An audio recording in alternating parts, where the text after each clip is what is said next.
උදේ මංගාවට ඇවිල්ලා දැන් කාලයක් වෙනවා නේ දෙයක් ඉතුරු වෙනවා. ඉතින් මේ සහෝදරයා තමයි අවුරුදු 10ක් අඩුවකින් වේදනාවේ ඉන්නේ. ආමේන්. ලස්සන අපුරිය ගුණවන්සේ.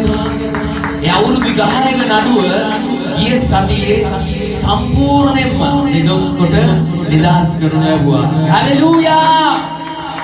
ආමේන්. ඒ නිසා වහන්සේ විශ්වාස කරන්න දෙවියන් වහන්සේට කරන්න බැරි කිසිම දෙයක් නැහැ. මේ සහෝදරයව මම හම්බෙන හැම මොහොතෙම මට කිව්ව එක වචනයක් තියෙනවා. ඒ තමයි පාස්ටර් මට දෙවියන් වහන්සේ විශ්වාසයි.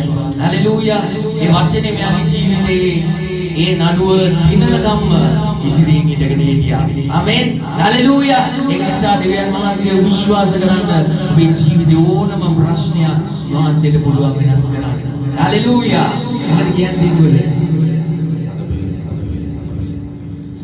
සතුටිය අවුල් ගන්න තිබුණ නඩුව ජේසුස් වහන්සේලා විශ්වාස කරලා පාස්ටර් මම පුතේ Hallelujah.